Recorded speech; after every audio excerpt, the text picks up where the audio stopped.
श्री हित ध्रुवदास जी का नाम सुना आपने? हमारे श्री राधा वल्लभी परंपरा के महापुरुष हुए श्री हित ध्रुवदास जी।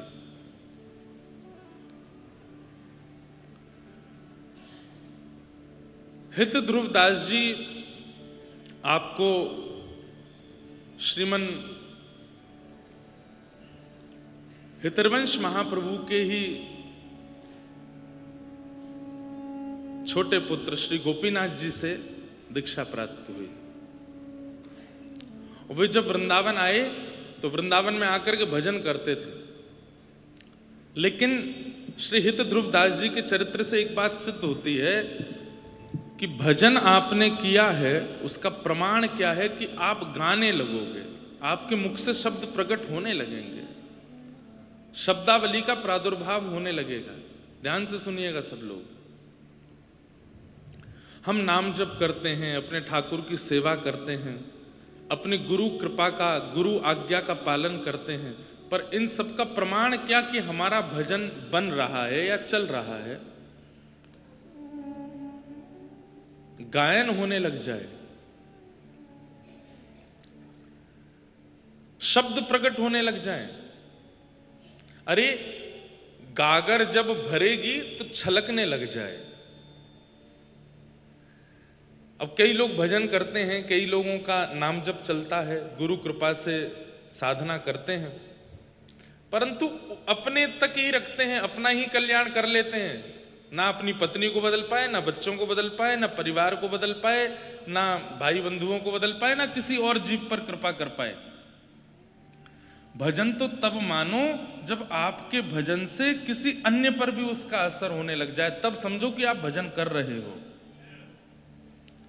क्योंकि गागर भरेगी तो छलकेगी, और छलकेगी तो गागर में जो रस है वो दूसरे को भी प्राप्त होगा। श्री हित ध्रुवदास जी महाराज वृंदावन आ गए, लेकिन वृंदावन आकर के अभी तक वह जो मन का भाव था वो प्रकट नहीं हुआ, छलका नहीं है। और जब मां गर्भवती हो, 9 महीना व्यतीत हो जाए और 9 महीने बाद भी यदि बालक का जन्म ना हो तो मां को प्रसव पीड़ा होने लगती है। ऐसे ही रसिक जनों के चित्त में जब भाव भरते चले जाते हैं, प्रिया प्रियतम का प्रेम भरता चला जाता है, यदि वो प्रस्फुटित ना होगा, वो प्रकट नहीं होगा, तो उन्हें भी पीड़ा होने लगती है। तब उन्होंने क्या किया? वृंदावन की एक सघन वृक्ष के नीचे जाकर के बैठ गए। आज वृंदावन में वृक्ष ही नहीं बचे, वृक्षों के नीचे बैठेगा कौन? और जो बचे भी हैं तो उनके नीचे कोई बैठना नहीं चाहता। वृंदावन के वृक्ष को, सब गाते हैं इस बात को, मरम न जाने कोई, जहां डाल डाल और पात पात श्री राधे राधे हो। सब कहते हैं इस बात को, लेकिन कितने लोग बैठे देखे आपने पेड़ों के नीचे? कोई नहीं बैठता। वृंदावन में आए तो कभी कभी एकांत किसी सघन वन के नीचे, किसी वृक्ष के नीचे बैठो। बैठे रहूं कुंजन के कोने, श्याम राधिका गाम, किशोरी तोरे चरणन की रजपान। श्री हित ध्रुवदास जी महाराज बैठ गए एक पेड़ के नीचे, और वृक्ष के नीचे बैठ करके जैसे ही चिंतन करना प्रारंभ किया, चिंतन करते करते करते करते पहले तो शरीर कंपित हुआ, फिर नेत्र पुलकित हुए, और जब हृदय में वह उद्गार भाव हिलोने नेने लगे तो अपने आप शब्दों का निर्माण होता चला गया और निकल पड़ी वाणी, गाने लगे। कहते हैं कि उसी समय श्री प्रिया प्रियतम श्री हितरवंश महाप्रभु के सहित प्रकट हो गए, और प्रकट होकर के श्री हित ध्रुवदास जी महाराज को दर्शन दिया। प्रिया जी ने कही, कहा बात है, काय को इतनो व्याकुल है रहे हो? बोले हे श्यामाजू बस कृपा करो, अपनी कृपा की कोर मुंह पे करो। तब श्री प्रिया जी ने अपने चरण के अंगुष्ठ को उनके सिर पर पधराया और कहा जो तुम्हारे हृदय को भाव है वो पूर्ण हो। तब श्री हित ध्रुवदास जी के चित्त की वाणियां प्रकट हुई, शब्द प्रकट हुए और उन वाणियों को हमारे हित संप्रदाय के सब वैष्णव जन गाते हैं। सहज स्वभाव पढ़्यो नवल किशोरी जो को, मृदुता दयालुता कृपालुता की राशि है।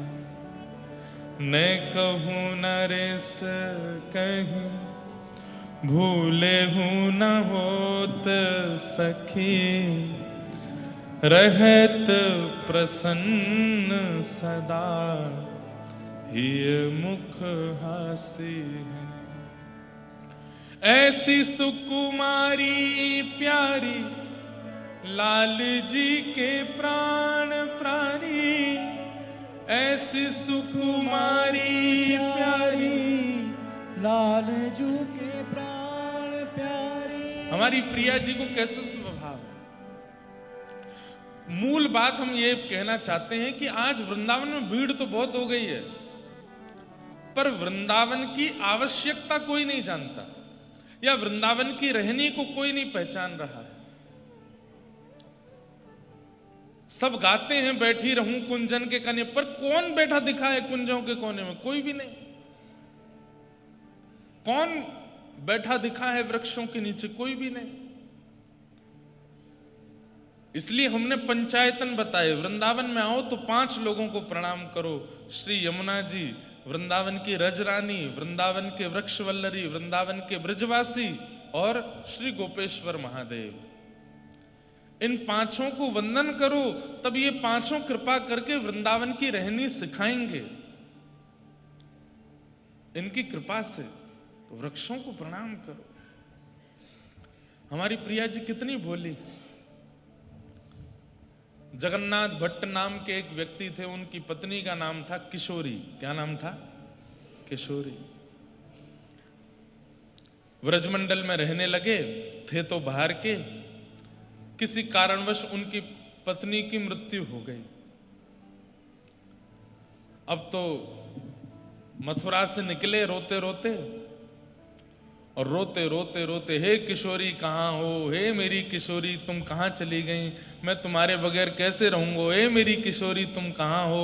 और बस रोते रोते रोते जैसे ही घेवर वन बरसाने पहुंचे तो श्री प्रिया प्रियतम दोनों लीला कर रहे थे, और लीला करते करते अचानक से किशोरी जी रुक गई। श्याम सुंदर, ये मुझको कौन पुकार रहा है? ये मेरो नाम ले ले करके इतने आर्त भाव से कौन रो रहा है? ये इतनी पीड़ा में, इतनी वेदना में कौन रुदन कर रहा है? ठाकुर जी बोले, अरे प्रियाजू, अरे श्यामाजू, ये आपकी याद में नाय रो रहा है। ये एक व्यक्ति है, बाकी घरवारी चली गई है, वाको नाम किशोरी है, वाके काजे रो रहा है। श्री प्रिया जी इतनी भावुक हो गई, बोले कि वो भले ही अपने घरवारी के काजे रो रहा हो, पर किशोरी मूल नाम तो मेरो ही है, मूल नाम तो मेरो ही है। और वो जा भाव से रो रहा है, जा वेदना से रो रहा है, मुंह से देखो नहीं जा रहा हो, मुंह से सुनो नहीं जा रहा है।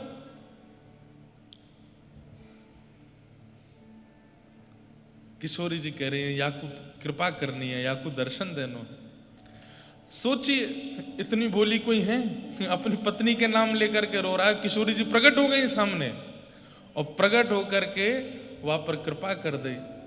कृपा करके वाको अपनो स्नेह प्रदान कियो, प्रेम प्रदान कियो।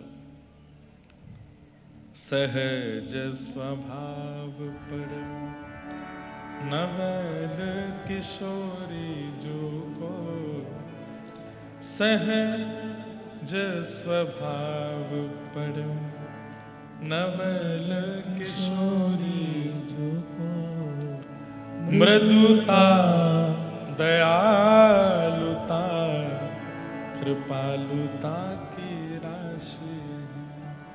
मृदुता दयालुता कृपालुता की राशि। ऐसी कृपा। वो कृपा प्राप्त कैसे होती है? ये वृक्ष ही कृपा करके किशोरी जी से मिलवाएंगे, ये यमुना जी ही कृपा करके किशोरी जी से मिलाएंगी, यहां की रजरानी ही कृपा करती है, ये गोपेश्वर महादेव ही कृपा करते हैं। ये प्रवचन उन लोगों के लिए नहीं है जो वृंदावन केवल घूमने आए हैं। वृंदावन घूमने की स्थली बन चुका है। ये उन लोगों के लिए है जो वास्तव में प्रिया प्रियतम का अनुभव करना चाहते हैं, उनके लिए ये बात है। रिझाओ, मनाओ। ऐसे पुरुषोत्तम मास में हम आप सब लोग वृंदावन में विराजे, प्रयास करेंगे अपने 7 दिन के क्रम में किशोरी जी को रिझावें, मनावें और उनकी थोड़ी कृपा की कोर हम पे हो जाए, ऐसी प्रार्थना करेंगे। आज कथा का प्रथम दिवस, महात्मा से कथा प्रारंभ करते हैं। बीच बीच में व्रज की लीला, व्रज के भावों का स्मरण करते रहेंगे। सच्चिदानंद रूपाय विश्वोत्पत्त्यादि हेतवे तापत्रय विनाशाय श्रीकृष्णाय वयं नुमः। यं प्रव्रजन्तमनुपेतयपेतकृत्यं द्वैपायनो विरहकातरया जुहाव पुत्रेति तन्मयतया तर्वोऽभिनेदु तं सर्वभूतहृदयं मुनिमानतोऽस्मि।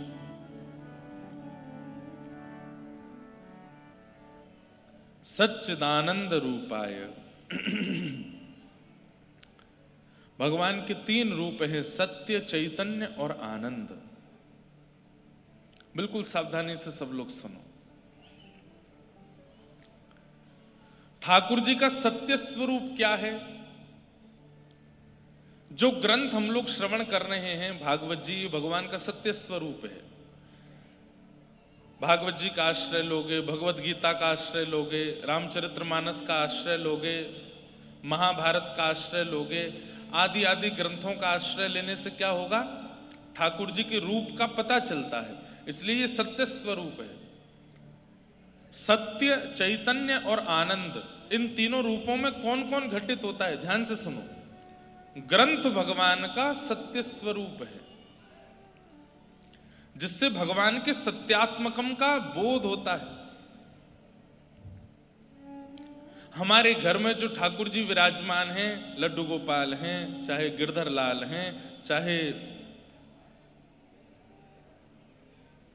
प्रतिमा के रूप में विराजमान हैं, चाहे चित्रपट के रूप में विराजमान हैं, ये कौन है? ये चैतन्य रूप है भगवान के। और चैतन्य रूप में एक रूप और कह सकते हैं, हरिजन।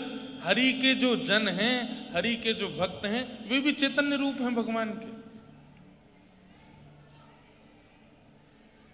भैया पीछे हल्ला मत करो, शांति से सब लोग विराजे रहो। सब लोग बैठ जाओ, बिल्कुल हल्ला नहीं, चुपचाप। कोई आवे जावे उसको आने जाने दो। तो क्या बता रहा था मैं? भगवान के 3 रूप हैं, सत्य, चैतन्य और आनंद। तो भगवान का सत्य स्वरूप क्या है? जो ग्रंथ स्वरूप है, ये भगवान का सत्य स्वरूप है। बिना ग्रंथ अवलोकन किए अब कोई व्यक्ति यदि भजन करता है लेकिन ना तो ग्रंथ पढ़ता है ना सुनता है, उसको भगवान के कभी अधिक रूप, अनेक रूपों का अनुभव नहीं हो पाएगा। केवल भजन में लगे हैं, साधन में लगे हैं, केवल और केवल नाम जप में लगे हैं, लेकिन कभी सत्संग नहीं करेंगे, कभी सदग्रंथों का अवलोकन नहीं करेंगे, तो भगवान की विविध विविध लीला और रूपों का अनुभव नहीं हो पाएगा। इसलिए ये ग्रंथ क्या है? भगवान का सत्य स्वरूप है। इनका अवलोकन करना आवश्यक है।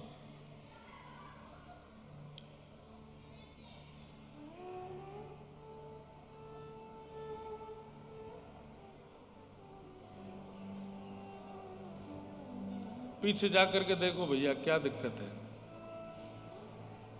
वो हमको दिक्कत पता है कि पहले आके आगे बैठ गए, अब वापस जा रहे हैं तो कोई जाने नहीं दे रहा है। आ रहे हैं, अभी रुको, आ रहे हैं। हमारे साथ बड़ी दिक्कत है, क्या करें? कितना बड़ा पंडाल या कितनी बड़ी जगह पर कथा करें जहां सब आ जाएं। आगरा में कथा करी, वहां पर इतनी भीड़, यहां हुई, यहां पे भी ऐसा। अब सबको बैठाने की व्यवस्था कैसे बने? आएंगे तो सब लोग। अभी तो परसों से लाल जी के उत्सव हो रहे हैं, हमको तो उसका डर और लग रहा है, वहां क्या होगा। हमने बढ़िया व्यवस्था हमने सोच रखी है कि हम वहां बैठने की व्यवस्था नहीं रखेंगे, बैरिकेडिंग कराएंगे, दर्शन करो निकलते चलो, जैसे मंदिरों में रहता है ना, आओ दर्शन करो जाओ। वहां बैठने की कोई व्यवस्था नहीं रखेंगे, नीचे उतरो दर्शन करते हुए जाओ। लाल जी के उत्सव चलते रहेंगे तो ही व्यवस्था बन पाएगी, नहीं तो बैठवाने की कर दी तो हमारा हॉल तो इससे भी आधा है, वहां क्या होगा। इसलिए कथा में श्रोताओं को भी विचार करना चाहिए कि हमारा उपद्रव महाराज जी को परेशान नहीं करे, अन्य श्रोताओं को परेशान नहीं करे, नहीं तो हम पूतना बन जाएंगे। कौन बन जाएंगे? पूतना ने क्या किया था? उत्सव में आके उपद्रव ही तो किया था। लाल जी का जन्मोत्सव चल रहा था, उसमें आकर के हल्ला करने लगे, उपद्रव करने लगे। तो इसलिए जो बैठ गए हैं अब वो जाएं नहीं, और जो जा रहे हैं उनको तुरंत जाने दो, बाकी सब लोग बैठे रहो। तो भगवान का सत्य स्वरूप क्या है? सारे ग्रंथ ये भगवान के सत्य स्वरूप है। भगवान का चैतन्य रूप क्या है? जितने भी हरिजन हैं, चाहे वो संत हैं, चाहे वो भक्त हैं, चाहे वो वैष्णव हैं, जिसके भी माथे पर तिलक विराजमान है, कंठ में कंठी विराजमान है, धाम निवासी हैं, गुरु आश्रय में रहते हैं, ऐसे हरिजन कौन है? ये भगवान के चैतन्य रूप हैं, उनको भी हरि रूप ही मानना चाहिए।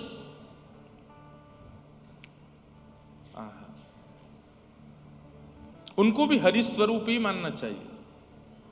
जैसे आप राजस्थान में हो और कोई वृंदावन से आ जाए तो यही मानना चाहिए कि ठाकुर जी के स्वरूप में आए। कोई लाली आ जाए तो अरे किशोरी जी आई हैं। ठाकुर जी किशोरी जी नहीं मान सकते तो उनके सखा के रूप में मानो, ये ठाकुर जी के कोई सखा आए हैं, ये किशोरी जी की कोई सहचरी आई हैं, कोई सखी आई हैं।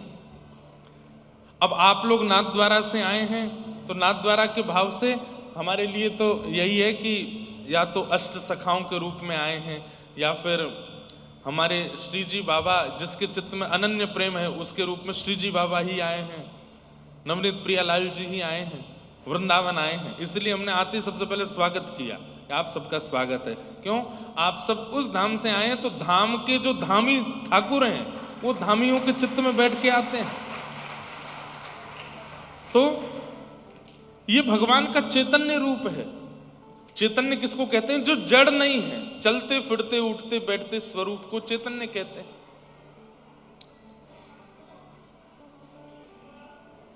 धाम निवासी भगवान के चैतन्य स्वरूप हैं। हमारे श्री हरिराम व्यास जी हुए वृंदावन में, उनकी दृष्टि तो इतनी अद्भुत थी कि वो व्यक्ति को देखते और उसके गुण के अनुसार भगवान का रूप मान लेते। कोई बहुत क्रोधी दिखता तो उसको प्रणाम करते, जय हो आपके चित्त में परशुराम जी बैठे हैं, परशुराम भगवान बैठे। कोई बहुत सौम्य दिखाई देता, कम बोलने वाला, जय हो राघव जी चटक मटक विराज रहे हो भीतर, ऐसे प्रणाम करते। कोई बहुत क्या कहते हैं ऊधमी, कभी इधर कूदे कभी उधर जावे, कभी किसी को छेड़े कभी किसी को छेड़े, तो हरिराम व्यास जी उसको प्रणाम करते, बाल कृष्ण प्रभु आपकी जय हो, इतना ऊधम कर रहे हो, एक जगह टिक के नहीं बैठ रहे हो। कई लोग होते हैं उनकी हाइट नहीं बढ़ती, छोटे ही रह जाते हैं, उनको कहते जय हो वामन भगवान, नेक्से से हो आपको प्रणाम करें। कोई बहुत ज्यादा कसरत वगैरह करके अपने शरीर वरीर को फुला लेता है, लंबा चौड़ा तगड़ा हो जाता है, ओहो नृसिंह आ रहे हैं, जय हो। रूप गुण के अनुसार हर व्यक्ति में भगवत दर्शन करते थे। कौन? श्री हरिराम व्यास जी महाराज। क्यों? बोले सब चैतन्य स्वरूप हैं भगवान के। मानव का इतना अस्तित्व नहीं कि वो खड़ा हो सके, वो चल सके, वो बोल सके, वो बैठ सके। ये तो ठाकुर जी हैं इसके अंदर, जो इसके अंदर बैठ करके बुलवा रहे हैं, चला रहे हैं, बैठा रहे हैं, सब क्रिया करा रहे हैं। तो हरि जन, हरि भक्त, ये भगवान के चैतन्य रूप हैं। और तीसरा है आनंद। भगवान का आनंद रूप क्या है? ठाकुर जी का धाम आनंद रूप है।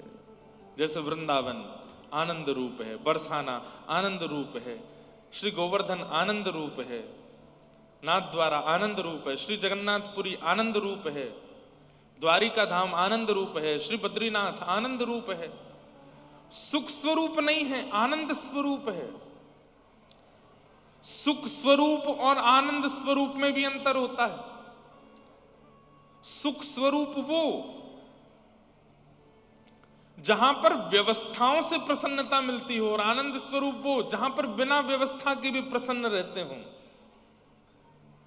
वृंदावन में अगर कोई बहुत बड़ी बड़ी व्यवस्थाएं देख करके खुश रहना चाहता है तो भैया चले जाए यहां से। यहां व्यवस्थाएं नहीं, यहां तो ऐसे धक्का मुक्का चलता है, ऐसे ही रेला के रेला चलते हैं। अभी आप लोग अगर गिरिराज जी चले गए, आज हमको जाना है गोवर्धन शाम को, अगर अभी आप लोग गिरिराज जी चले गए तो बिना परिश्रम के परिक्रमा लग जाएगी। क्यों? इतनी भीड़ चल रही होगी, सब धक्का दे दे के परिक्रमा लगवा देंगे। तो यहां पे व्यवस्था नहीं चाहिए होती, यहां तो बिन व्यवस्था के काम हो जाता है। हरिद्वार आदि बड़े बड़े तीर्थों में जाकर के साधन करना पड़ता है, पर वृंदावन के लिए कहते हैं यहां पड़े रहो, पड़े रहना भी साधन है। यहां पर सो जाओ तान दुपट्टा तो भी भजन हो रहा है, कुछ मत करो। अब इन सब बातों से ही कई लोग जो है वृंदावन में आके भर गए हैं, कुछ नहीं करते। बोले महाराज जी कहते कुछ मत करो, पड़े रहो। लेकिन वृंदावन के अनुकूल तो बनिए। हमें ऐसा लगता है कि वृंदावन आना ब्रजवास नहीं है, वृंदावन के अनुकूल बनकर के रहना ब्रजवास है। स्कूल आने मात्र से विद्यार्थी कहला जाएगा, लेकिन टॉपर नहीं कहलाता। टॉपर तो तब कहलाया जाएगा जब अनुकूल विद्या को ग्रहण करके और एग्जामिनेशन अच्छे से करे, तब टॉपर कहलाएगा। नहीं तो विद्यार्थी तो बहुत हैं। अरे भैया फोगला आश्रम को क्या करें, अब चौड़ो कर दें, लंबो कर दें, कहां करें, कहां ले जाएं। कल से एक नियम बना देते हैं कि 10 बजे तक जितने लोग आ गए तो अच्छा, उसके बाद किवाड़ बंद कर देंगे। अब सुनो,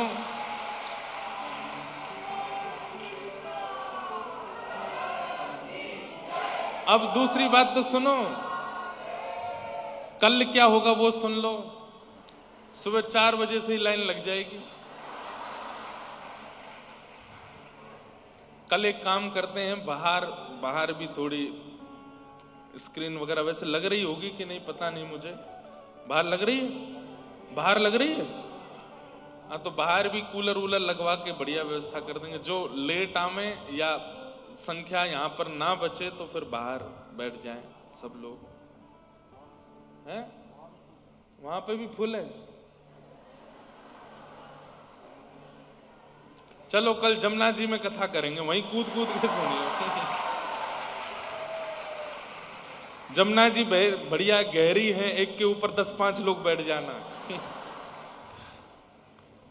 चलो अच्छा है ये भी, लेकिन उपद्रव मत करो, खूब भीड़ करो, लेकिन इतने ये हल्ला गुल्ला नहीं। और हल्ला गुल्ला पता किससे होता है? जो आगे बैठ गए, अब उठ के जाते हैं तो उनको जगह नहीं मिल रही बाहर निकलने की, तो हल्ला होता है। बस ये हल्ला नहीं, जो बैठ गए वो बैठे रहो, और जिनको बाहर जाना ही है वो फिर बाहर ही बैठो, बीच से नहीं जाना है। तो भगवान के 3 रूप हैं, सत्य, चैतन्य और आनंद। भगवान का सत्य स्वरूप क्या है? ये सारे ग्रंथ ये भगवान के सत्य रूप हैं, इनका आश्रय लिया कीजिए। एक ग्रंथ को अपने जीवन में उतार लीजिए बंधु। कम से कम मृत्यु आने से पहले पहले कोई एक सदग्रंथ ऐसा हो जो आद्योपांत आपने पढ़ा है, और केवल पढ़ा नहीं है, तत्श्रवण प्रपठन विचारण परो, उसको किसी गुरुजनों से सुना भी है, पढ़ा भी, और उस पर मनन चिंतन भी किया है। कम से कम एक ग्रंथ तो ऐसा रखिए। भगवत अनुभव कराते हैं ये सब ग्रंथ, ये सत्य स्वरूप हैं। चैतन्य अपने नेत्रों के आगे दिखने वाले समस्त वैष्णव भक्त वृंदों को नंद नंदन के प्यारे आए मेरे, नंद नंदन के प्यारे। कोई भी वैष्णव दिखाई देता है, कोई भी रसिक दिखाई देता है, कोई भी धाम निवासी दिखाई देता है, या तो नंद नंदन रूप मानो या नंद नंदन के प्रिय रूप मानो और उनको प्रणाम करो। वो चैतन्य रूप है भगवान के। और तीसरा, भगवान का धाम ये आनंद रूप है। अब हम नाथ द्वारा जाते हैं, कितना आनंद आता है वहां पर। सुबह ही सुबह हल्ला होता, वैष्णवों अब श्री जी के दर्शन खुल गए हैं, चलो सब लोग आते हैं फिर दर्शन करते हैं। जल्दी जल्दी दौड़ भाग। वो आरती के समय तो बहुत अच्छा लगता है, ऐसी दौड़ करके माताएं आती हैं भीतर, आकर के ठाकुर जी के, श्री जी के मधुर दर्शन करते हैं।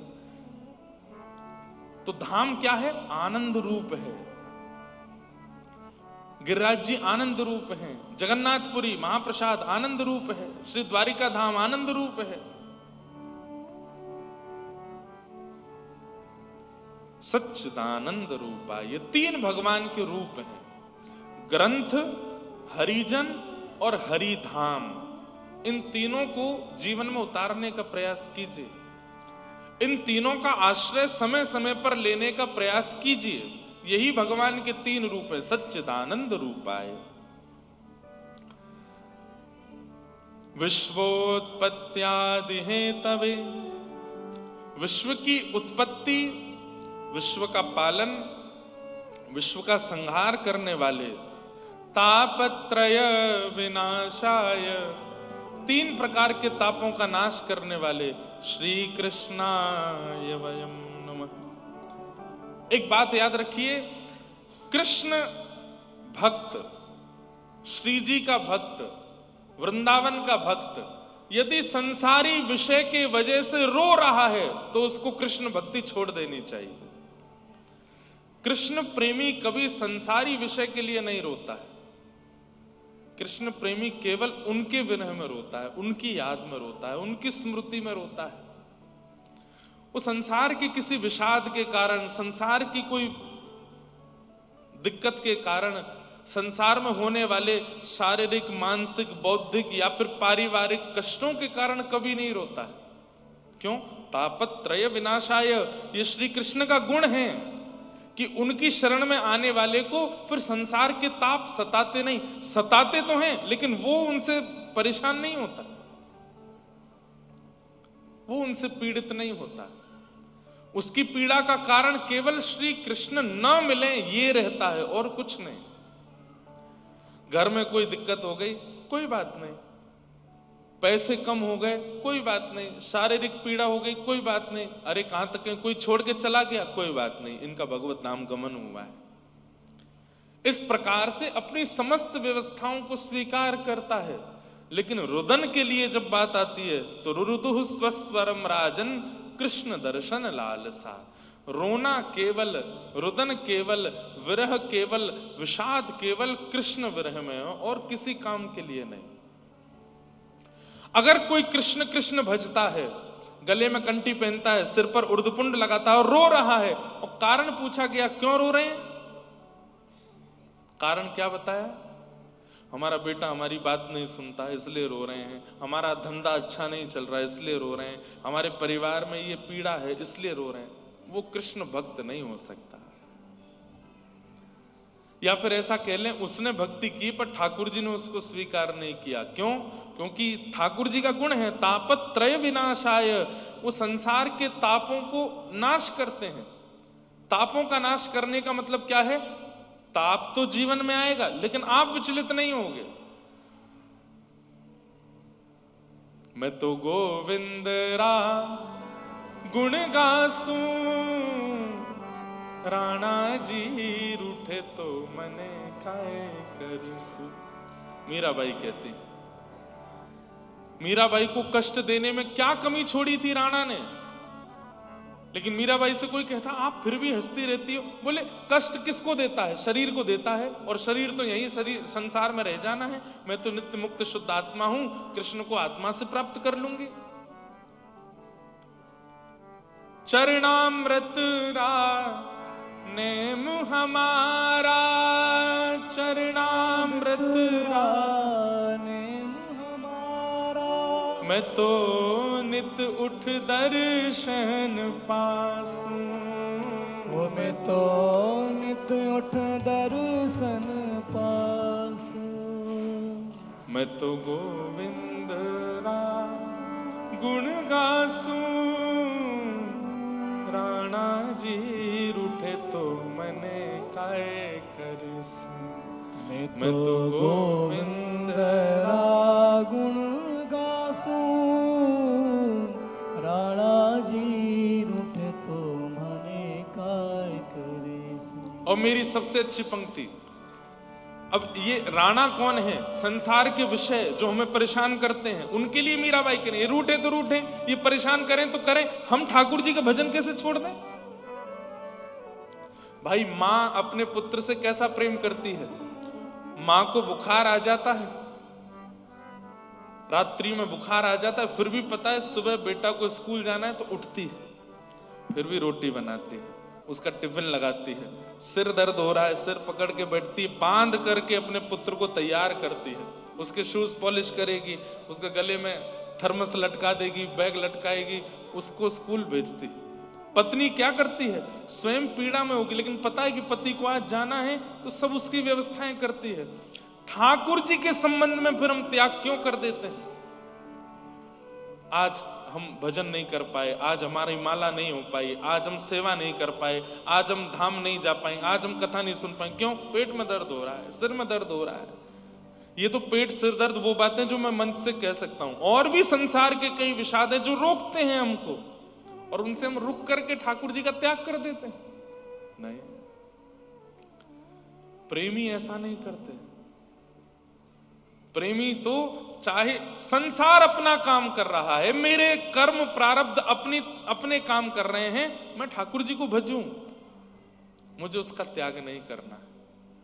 पैर में कांटा लगे, सिर में चोट लगे, चाहे बारिश आवे, तूफान आवे, आंधी आवे, परिवार विमुख हो जाए, मुझे ठाकुर जी को प्राप्त करना है। अब ये सब मुझे नहीं रोक पाएंगे। अरे कहीं ना कहीं संसार का कोई विषय आ जाता है जिसके कारण आप ठाकुर जी के पास नहीं जा पाते हो, तो आप ठाकुर जी को संकेत कर रहे हो कि आपसे ज्यादा बलवान ये विषय है, इस विषय का ध्यान मुझे पहले देना पड़ेगा, आपका नहीं।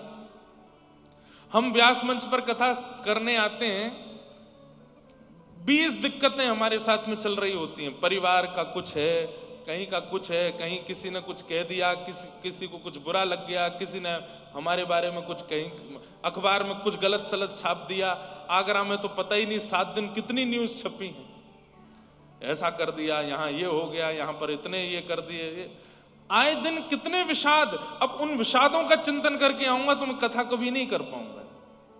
सब छोड़ के आता हूं, वो सब अपना काम कर रहे हैं, मैं अपना काम करूं। ठाकुर जी की कथा सुनाना मेरा काम है, मैं सुनाऊंगा।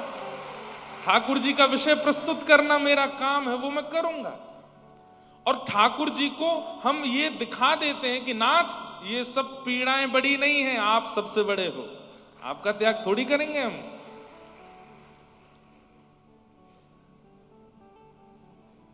मीराबाई यही तो करती हैं। राम नाम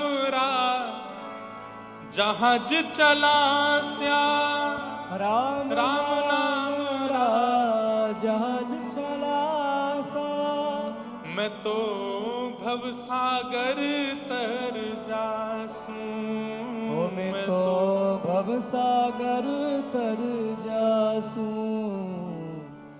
मीरा के प्रभु गिरधर नागर, मीरा के प्रभु गिरधर नागर, मीरा के प्रभु गिरधर नागर, मीरा के प्रभु गिरधर नागर, मैं तो निरख परख गुण गासूं, तो निरख परख गुण गासूं। मैं तो गोविंद रा गुण गासूं। प्राणा जी रूठे तो मने काय करसी। मैं तो गोविंद रा गुण गासूं। राणा जी रूठे तो मने काय करीसी। तापत्रय विनाशाय। 3 प्रकार के ताप हमारे जीवन में आते हैं, आदि दैविक, आदि भौतिक, आध्यात्मिक। आदि दैविक ताप क्या है? वर्षा से हमारा कोई नुकसान हो गया, मौसम से कोई नुकसान हो गया, गर्मी से नुकसान हो गया, मतलब देव प्रकृति से हमारा कोई नुकसान, वो दैविक ताप। किसी व्यक्ति ने हमको कष्ट दिया, पत्नी ने कष्ट दिया, पति ने कष्ट दिया, बच्चों ने दिया, माता पिता ने दिया, पड़ोसी ने दिया, मित्र ने दिया, अनजानों ने दिया, व्यक्ति के द्वारा दिया गया कष्ट भौतिक ताप है। और आध्यात्मिक ताप, शरीर रुग्ण हो गया, सिर में दर्द हो रहा है, खांसी जुकाम हो गई, बुखार हो गया, या किसी प्रकार की शारीरिक बीमारी हो गई, यह आदि भौतिक ताप है। ये 3 ही ताप हैं संसार में, और इन तीनों तापों का विनाश करना ये श्री कृष्ण का गुण है। इसका मतलब क्या है? ताप नहीं रुकेंगे, पर उन तापों का प्रभाव नहीं होगा आपके ऊपर। आएंगे तो सही, पर प्रभाव नहीं होगा। ताप आएंगे तो सही, लेकिन आप परेशान नहीं होगे, आप विचलित नहीं होगे।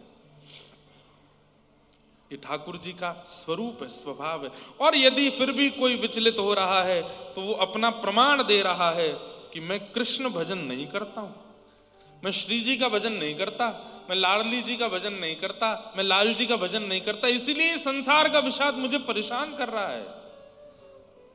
बल्कि मैं ऐसा कह दूं तो कोई अतिशयोक्ति नहीं कि आप वृंदावन चंद के भजन में लग जाओगे तो उसके बाद विषाद और ज्यादा आएंगे, परीक्षण करने के लिए कि विचलित होगे कि नहीं होगे। और विचलित हो गए तो जैसे मटका बनाने वाला एक एक मटके में मार करके देखता है कच्चा है कि पक्का, ऐसे ही ठाकुर जी जैसे देखते हैं कि ओहो नाम जप करने लगा, एकादशी करने लगा, कंठी पहनता है, तिलक धारण करता है, तो फिर ठाकुर जी भी ऐसे मार मार के देखते हैं, पीड़ाएं दे दे करके देखते हैं। और जैसे ही हमारे आंखों से आंसू फूट पड़ते हैं उस पीड़ा के कारण, ठाकुर जी कहते फूट गया, कच्चा है, अभी पक्का नहीं हुआ। लेकिन जब पक्का मटका होता है ना, तो मटका बनाने वाला पहले तो 2 उंगली मारता है, फिर भी नहीं फूटता तो फिर उसमें थप्पी मारता है, फिर भी नहीं फूटता तो फिर उसमें घुसा मारता है, फिर भी नहीं फूटता, सोई उसको लेकर के उसमें सुंदर पवित्र जल भर करके, रस भर करके दूसरों को प्रदान कर देता है। ऐसे ही ठाकुर जी हमारे साथ भी करते हैं। पहले तो इसको हमारे ब्रज में कहते हैं टंटोला। क्या बोलते हैं? ऐसे टंटोला मारते हैं ना बच्चों के, टंटोला ही बोलते हैं। और कुछ बोलते हैं? क्या बोलते हैं इसको? हैं? टंटोला बोलते हैं ना, हमारे यहाँ ब्रज में टंटोला ही बोलते हैं इसको। तो पहले ठाकुर जी टंटोला मार के देखते हैं। आपके यहाँ कुछ और बोलते हैं? टोला? आपके यहाँ टोला, हमारे यहाँ टंटोला। ब्रजवासी हैं भाई, एक शब्द ज्यादा बोलेंगे, टंटोला। तो पहले ठाकुर जी टंटोला मारते हैं, नहीं फूटे तो ठाकुर जी कहते हैं अब थप्पी मारो, थप्पी मारते हैं, तब भी नहीं फूटे तो फिर ठाकुर जी घूंसा मारते हैं, गुलचा, इसको गुलचा बोलते हैं हमारे यहाँ, गुलचा मारते हैं। या के गालन गुलचा मारो री, होरी में गाते हैं, या के गालन गुलचा मारो, और फिर भी नहीं फूटता है, तब ठाकुर जी कहते हैं ये मेरो परम भक्त है, अब याकू रस से ओतप्रोत कर दो। और ओतप्रोत करके कहां करो? बोले श्री जी की शरण में पहुंचाए तो, श्री जी की शरणागति कराए तो। इसलिए भैया विषाद आवे, पीड़ाएं आवे, दिक्कतें आवे, चाहे जैसी, हम आपसे बहुत स्पष्ट रूप से कह रहे हैं 29 वर्ष की अवस्था में हमने बहुत कुछ देख लिया, शारीरिक पीड़ा भी देख ली, मानसिक भी देख ली, व्यवहारिक भी देख ली, सब कुछ, और अभी देखते ही जा रहे हैं। पर ठाकुर जी की बहुत बड़ी कृपा, नजर नहीं लगे किसी की कि हमको ज्यादा कोई विचलित कर नहीं पाता है। और हम ये बात इसलिए बता रहे हैं कि हम ठाकुर जी को बता रहे हैं कि नाथ आपसे बड़ा कुछ नहीं है, चाहे दुनिया कुछ कर ले, ऐसे ही आप भी करो। चाहे पारिवारिक पीड़ा आवे, चाहे मैत्रिक पीड़ा आवे, चाहे सार्वजनिक पीड़ा आवे, चाहे शारीरिक पीड़ा आवे, ठाकुर जी कहो नाथ ये अपना काम कर रहे हैं, मैं अपना काम करूं, आपको भजना मेरा काम, मैं तो आपका भजन करूंगा, मैं तो आपको ध्याऊंगा।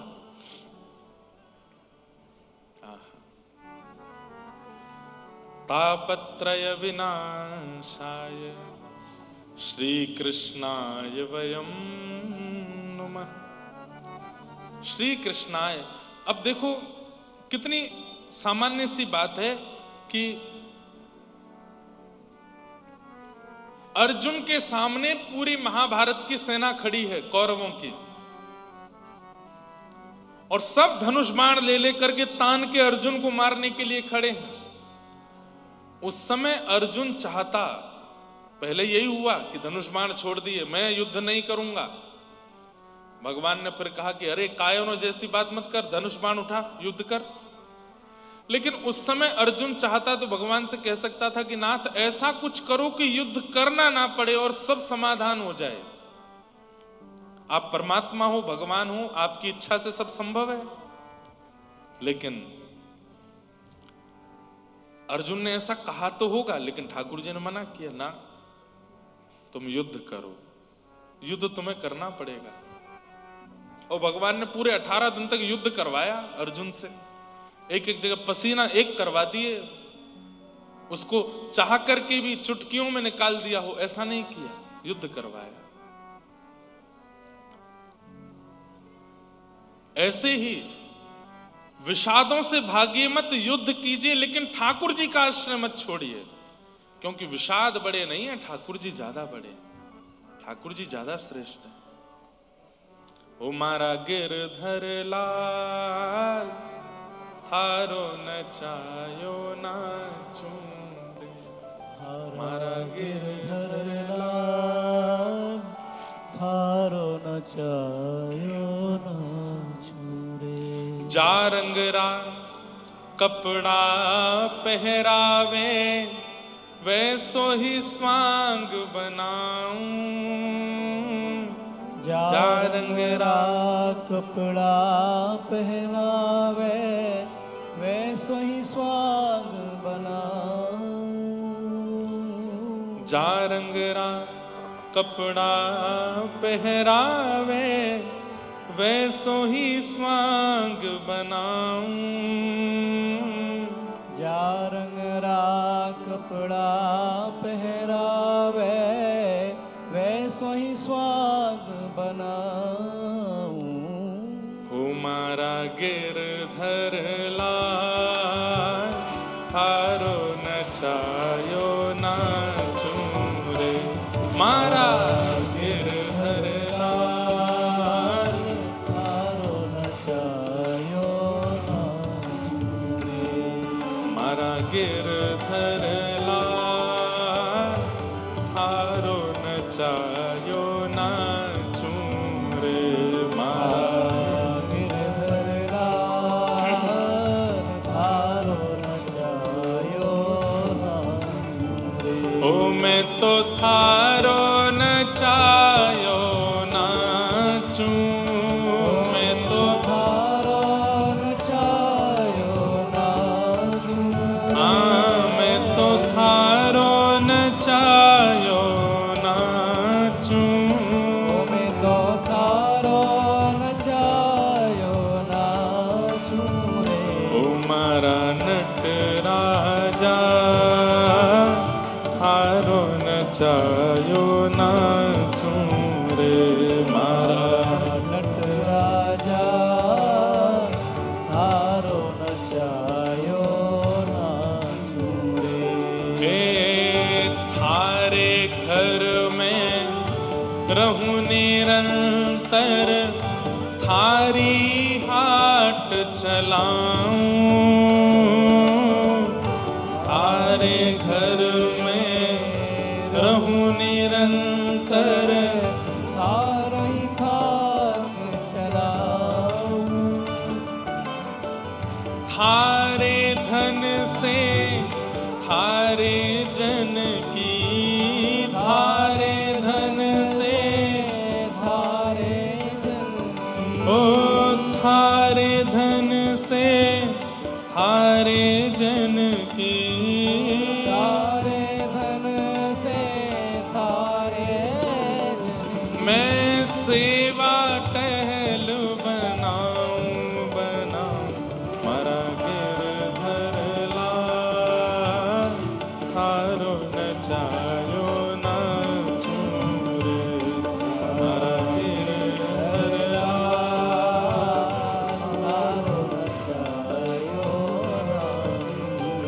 ओ मारा नट राजा, थारो नचायो नाचूं रे, मारा नट राजा थारो नचायो आओ ओ मैं तो थारो नचायो नाचूं, मैं तो थारो नचायो नाचूं ओ मैं तो थारो नचायो नाचूं, मैं तो थारो नचायो नाचूं रे, हे मारा गिरधर लाल, थारो नचायो नाचूं रे, मारा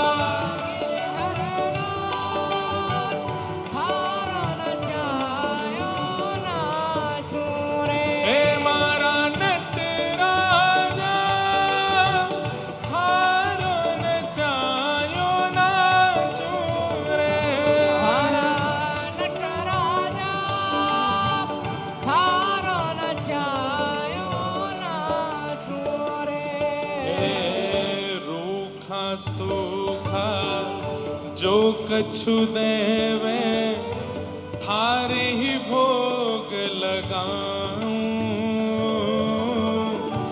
रूखा सूखा जो कछु देवे थारो ही भोग लगाऊं, हे खीर परस या छाछ राबड़ी, खीर परस या छाछ राबड़ी, ओ खीर परस या छाछ राबड़ी, खीर परस या छाछ राबड़ी, मैं सबई प्रेम से पाऊं, हाँ पाऊं, मारा हे मारा हे मारा गिरधर लाल, थारो नचायो नाचूं रे, मारा गिरधर लाल, थारो नचायो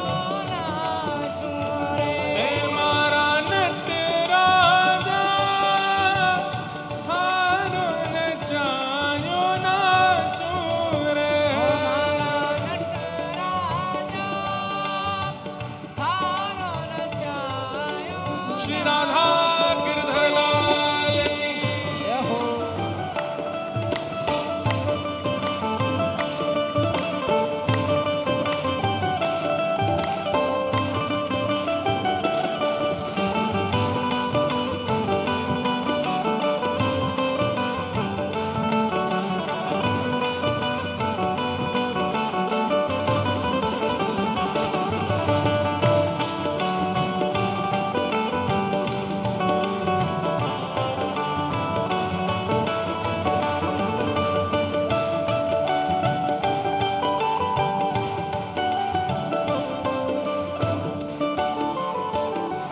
ओ घर का प्राणी कहाँ ना माने, मन मन खुशी मनाऊं,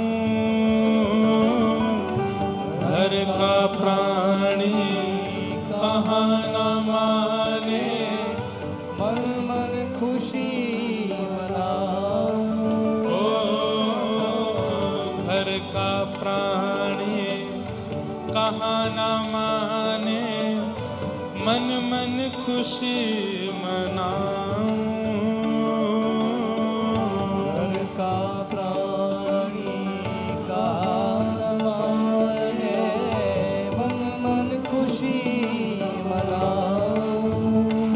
ओ थारे इस मंगल विधान में, थारे इस मंगल विधान में, ओ थारे इस मंगल विधान में, थारे मंगल विधान में, मैं काहे टांग अड़ाऊं अड़ाऊं। मारा गिरधर लाल, थारो नचायो नाचो रे।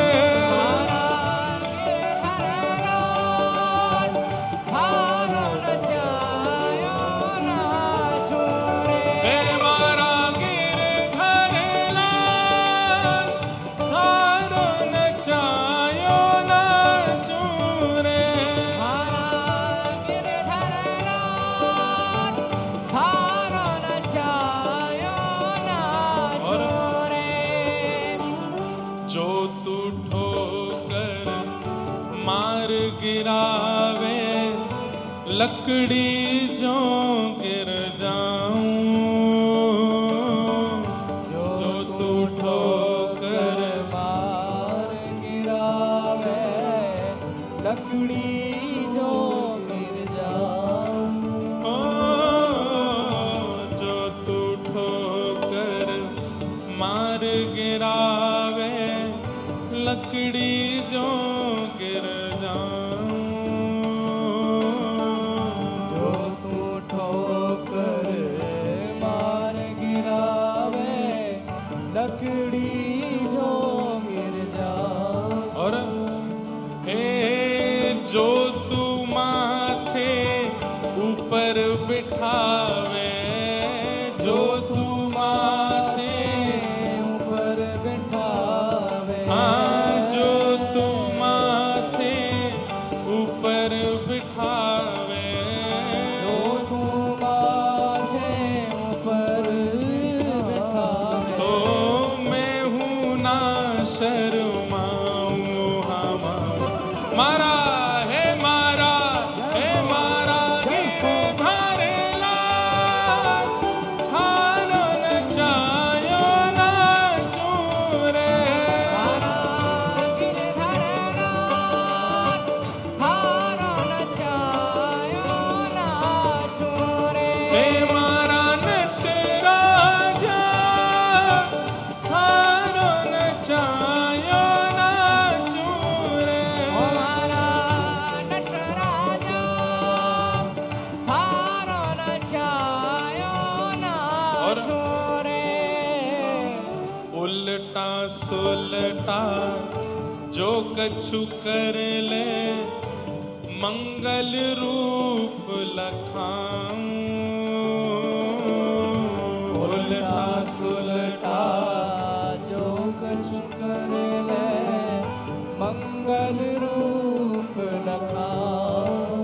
ओ, उल्टा सुलटा जो कछु कर ले, मंगल रूप लखाऊं।